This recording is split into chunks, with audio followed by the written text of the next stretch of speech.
الحمدللہ وحدہ والصلاة والسلام علی من لا نبی بعدہ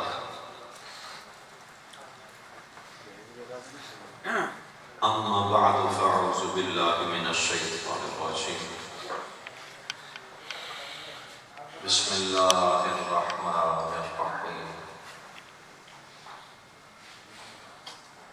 ولا تقولوا لمن يقتل في سبيل الله أموات بل أحياء ولكن لا تشعرون قال الله تبارك وتعالى في مقام آخر فذكر فإن الذكرى تنفع المؤمنين آمنت بالله صدق الله العلي المؤمن المهيمن العزيز الجبار المتكبر الخالق العليم وصدق رسوله النبي الكريم الأمين الرؤوف الرحيم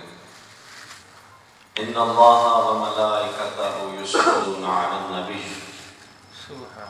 يا أيها الذين آمنوا صلوا عليه وسلموا تسليما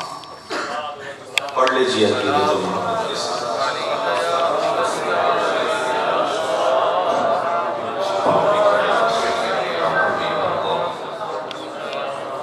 مقاصدنا واغفر لنا ما مضى يا واسع الكرم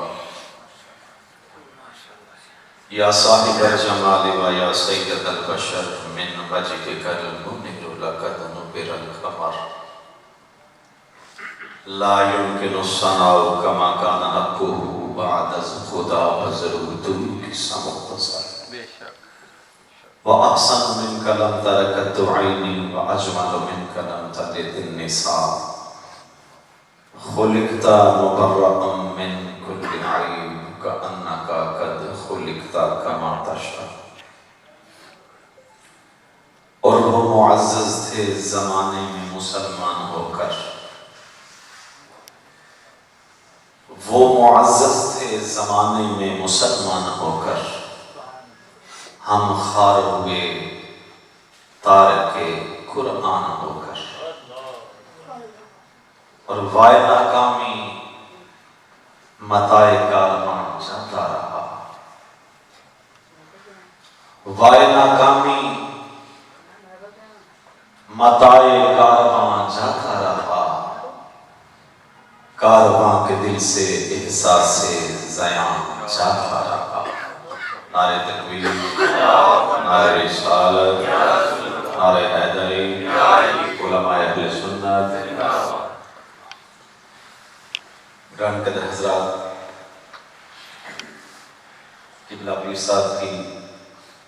زیر سرپرستی بارے دیگر ہم اس آستان پہ جمع ہوئے اکٹھے ہوئے ایک نئے ٹچ اور نئے موضوع کے ساتھ یہ موضوع ایک نیا موضوع اور جس موضوع کی آج کے دور میں ضرورت ہے اگر تاریخ کے جھروکوں میں خود کو ڈھونڈنے کی مسلمان کوشش کریں تو یہ مسلمان وہ ہستیاں ہیں کہ جن کو آتے ہوئے دیکھ کے کفر کے منہ سے یہ الفاظ نکلتے تھے دیواں آمدن گلستان ساتھی شیخ ساتھی شہرازی رحمت اللہ تعالی علیہ اور قلندر لاہوری نے اسی بات کو اپنے انداز میں بیان یوں کیا ہے کہ دشت تو دشت میں صحرا بھی نہ چھوڑے ہم نے، بحر ظلمات میں دوڑا دیے گھوڑے، اور تیری ہستی وہ ہستی ہے کہ جس ہستی نے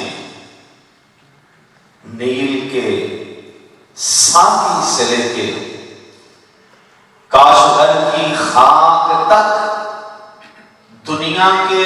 ہر خطے ہر کونے میں اپنی عظمتوں کے جھنڈے گاڑ دیے تھے۔ اے مسلمان، تیری ہستی وہ ہستی ہے کہ ایک مظلوم عورت کی آواز پہ سلطان صلاح الدین ایوبی نے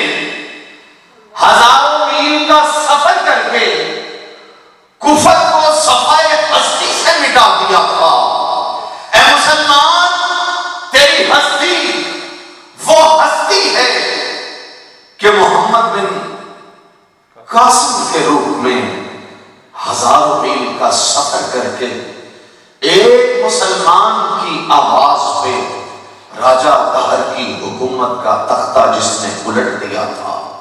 تیری ہستی وہ ہستی ہے کہ جس ہستی کے بارے میں میرے رب نے قرآن میں فرما دیا ہے انما المسلمون اخوہ، کہ اے مسلمان یاد رکھ تیرا دوسرا مسلمان بھائی دنیا کے جس کونے میں بھی ہو وہ تیرا بھائی ہے۔ تیری ہستی وہ ہستی ہے کہ جس ہستی کے بارے میں میرے کریم آقا صلی اللہ علیہ وآلہ وسلم نے ارشاد فرمایا تھا کہ مسلمان آپس میں بھائی بھائی ہیں اور یہ ایک دیوار کی مانند ہیں جس کا بعض حصہ بعض کو مضبوط کرتا ہے۔ یقیناً تاریخ اسلام مسلمانوں کی عظمتوں، رفعتوں اور عظیم کامیابیوں اور دوسرے مظلوم مسلمانوں کے درد کو بانٹنے کے واقعات سے بھری ہوئی ہے۔ لیکن تو جس دن سے پاکستان بنا دل کے پھپھولے چل اٹھے سینے کے داغ سے، اس گھر کو آگ لگ گئی گھر کے چراغ سے۔ آج یقیناً فلسطین کی حالت کسی سے ڈھکی چھپی نہیں، سوشل میڈیا پہ جتنے بھی ریسورسز ہیں آج کل ذرائع ابلاغ کے، ان سب میں بار بار یہ دکھایا جا رہا ہے کہ کس طرح فلسطینیوں کے ساتھ ناانصافیاں، ظلم و بربریت کا بازار گرم ہے، اور کس طرح ان کے معصوم بچوں کو تحریک کیا جاتا ہے، کس طرح ان کی خواتین کی عزتیں تار کی جا رہی ہیں، کس طرح ان کے نوجوانوں کو ٹینکوں کے سامنے باندھ کے ان کو بمبوں سے اڑایا جا رہا ہے۔ کسی سے ڈھکی چھپی ہے کوئی بات؟ سبھی کے علم میں، لیکن 56 اسلامی ممالک کے ہوتے ہوئے کون سا ملک ہے اسلامی کہ جس نے یہ جسارت کی ہو، جس نے اسرائیل کو یہ دھمکی دی ہو کہ سیدھے ہو جاؤ، ہمارے فوجیوں کا مقابلہ کرنے کے لیے ہمارے اسلحے اور توپوں اور ٹینکوں کا مقابلہ کرنے کے لیے تیار ہو جاؤ، اور ادھر اگر دوسری طرف دیکھیں تو جو یہودی ہیں ان کا ساتھ کون دے رہے ہیں؟ عیسائی۔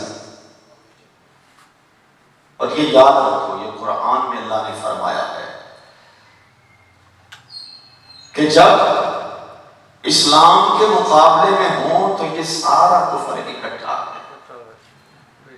چاہے یہودی ہے، چاہے عیسائی ہے، چاہے ہندو ہے، چاہے جو بھی ہے۔ جب دین اسلام